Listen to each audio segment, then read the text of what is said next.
Yeah, beat your addiction, live free. Ralf Friedrichs is who you see. Listen in when you're feeling low. Take back your life, today's show. Beat your addiction, live free. Ralf Friedrichs is who you see. Listen in when you're feeling low. Take back your life, today's show. Stay positive, hope, and keep faith. Stand strong against any odds that you face. Put away the alcohol and the drugs. Fill your time with the things you love. Addiction is tough, but it's worth the work. Treat your body what it's worth. Spread positivity, inspire all. If we stand together, we will never fall. I help others see the other sides to life. A sober life, letting go of the strife. So give me a call, I can help.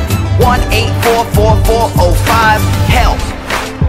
Homeless shelters, hospitals, jails, wherever you are. I am Ralf Friedrichs and I am here for you.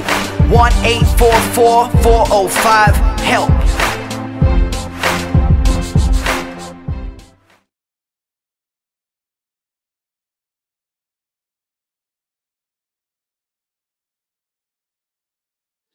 Hello, my name is Ralf Friedrichs. I'm an addiction recovery coach. I'm the host of the Take Your Life Back Today show. As an addiction recovery coach, I want to share something with you, and let me be crystal clear, leave an everlasting impact upon you. Just imagine being buried alive. You're in a coffin, but you know you're not dead. You don't know how to get out of that coffin. You tried lifting the lid, but the enormous weight upon the lid prevents you from opening it.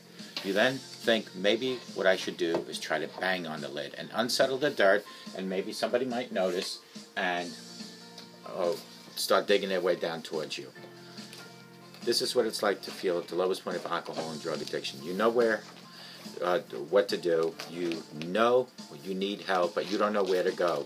In reality, there are people probably standing by your grave. You just don't know that. You just think you're going to die. Usually, though, people don't think about death when they're habitually abusing drugs and alcohol. In order to defeat an addiction, you have to be great at repressing the fear of death. I often ask you, my audience, did it ever cross your mind while you were abusing drugs and alcohol that you might overdose and take away your own life?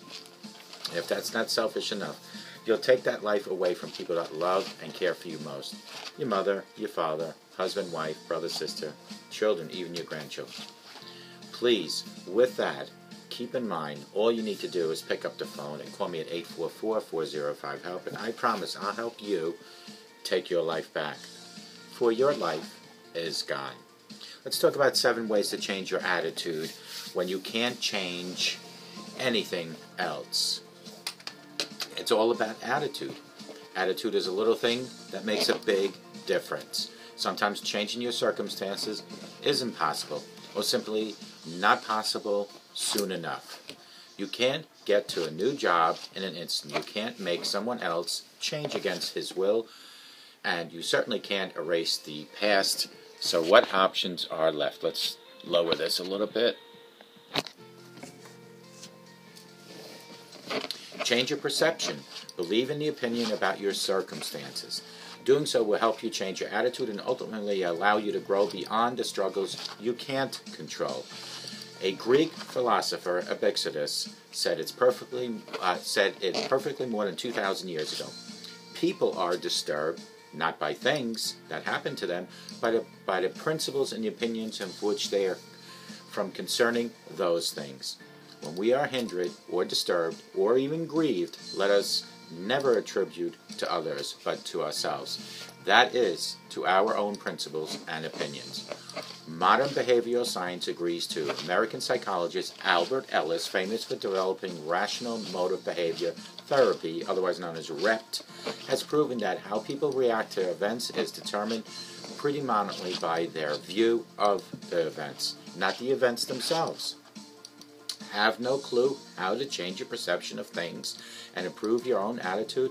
Well, here, let's discuss 7 different things. Number 1 is still your mood. In order to gain conscious control of what goes on in your mind, you need to develop a keen awareness for this process. What helps is to hold still for a moment, take a deep breath, and free your mind of all the chatter that's going on in and around you.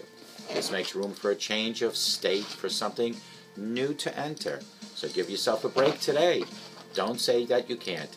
Yes, you can have battles and in the world and insecurities to overcome, but you also have loved ones to contend with and goals to achieve.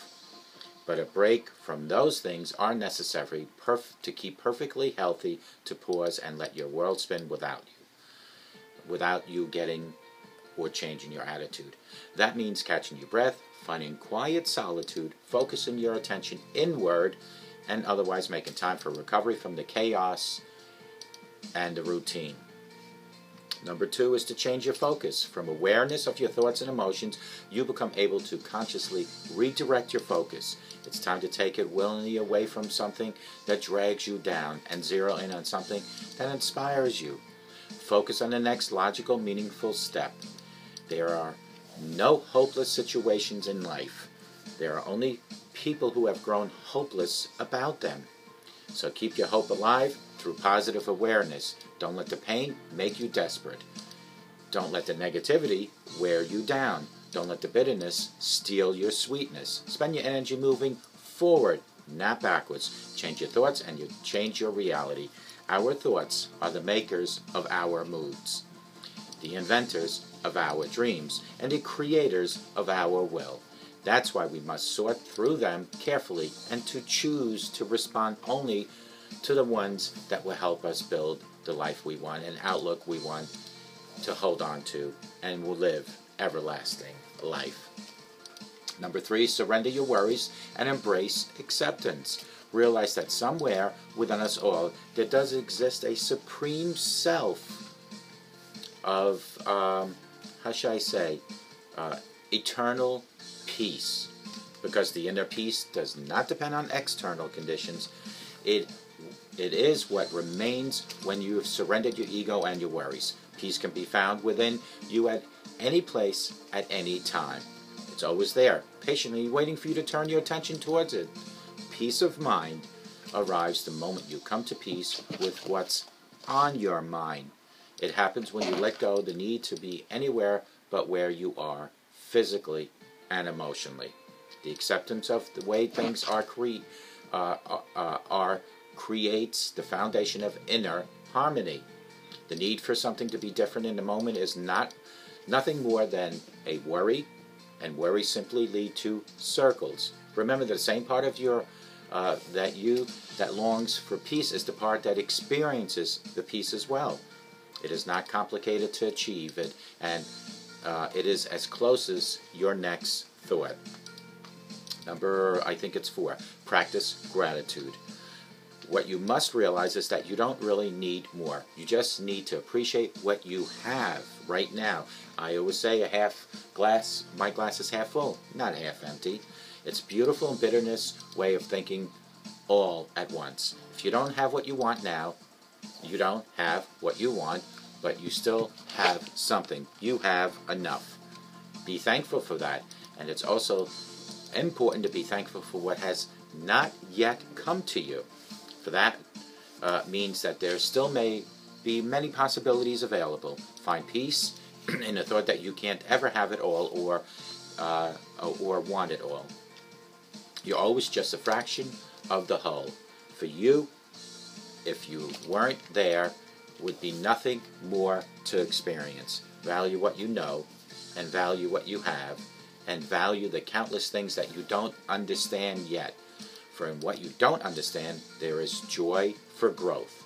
Life will always be complete and a bit, up and down. Realize that and embrace it. Be happy and sad at the same time. Be hungry and thankful at the same time. Be nervous and excited at the same time. It's okay, and always be okay with it. Number 5, reframe your struggles as growing pains. Remind yourself that there is scarcely any happiness, passion, or success without struggle. If the road is easy, you're likely going down the wrong road. Everything helps you grow, even if it's hard to see right now. Circumstances will direct you, correct you, and perfect you over time. Sometimes these circumstances knock you down hard. You must dust those knees and stand straight up. There will be times when it seems like everything you could possibly go wrong is going to go wrong in your life. And you might feel that you will be stuck in this rut forever, but you won't. When you feel like quitting, remember that sometimes things have to go wrong before they can go right. because our most significant opportunities are often found in times of great difficulty. Thus, you will find your greatest opposition when you are closest to your biggest miracle. Number 6, look for the beginning in every ending. Look for the beginning in every ending. Everything in life has to come to an end sometime. It's important to acknowledge and accept the end of an era, to walk away sensibly when something has reached its conclusion, closing the door, turning the page, moving on, etc. It doesn't matter what you call it. What matters is that you leave it in the past and where it belongs so you can enjoy the life that is still coming ahead of you. This ending is not the end. It's just your life beginning again in a different, new way. It's a point in your story where one chapter fades into the next. Take a look at the first page of your new chapter. It's a beautiful one, and enjoy it. When all fails, use your body. The mind reflects your body by responding to its levels of tension, rate of breath, speed of movement, and mental focus. Likewise, your body mirrors your thoughts, your feelings, your mood, and responds to your state of mind with questions you ask in the words you speak. So if your mind and body are intrinsically connected, meaning that one has a direct effect on the other, it becomes clear that we directly and consciously take control of one, it will influence and transform the other. So by mindfully adjusting how you use your body, you can directly influence your state of mind and dramatically transform your attitude. Just imagine you're sitting there in a bad mood, shoulders hanging forward, shallow breathing and frowning. Go ahead, do this right now to experience how it influences your state of mind. And then do the opposite. Sit straight up, put a smile on your face, and smile and think of happy thoughts. Take some deep, strong breaths and stretch your arms in the air. Notice how you feel better? Bottom line is, folks, take the vehicle your Creator has given you and use it. That is your body, your mind, and your soul. Your body is the best tool for changing your attitude in an instant. Some of my afterthoughts are, I've said it before, and I'll say it again. The mind is your battleground. It is the place where the greatest conflict resides. It's where half the things you thought you were going to happen never even did happen. But if you allow those thoughts to dwell in your mind, they will succeed in robbing you of peace, robbing you of joy, and ultimately robbing you of your life. You will think yourself into a nervous breakdown, into depression, and into defeat. I know because I've been there. And with that, call me at 844-405-HELP and let me, Ralf Friedrichs, addiction and life coach, help you, my audience, take your life back. Take care.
but never got an answer, and wondered if God was really there. Did you feel all hope was gone? But in His time He came along and answered the prayer you thought was gone. There is no prayer too small, for God hears them all. The answer may not be just what you want, but He always knows what's right, even when we think it's wrong. Just remember, there is no prayer too small.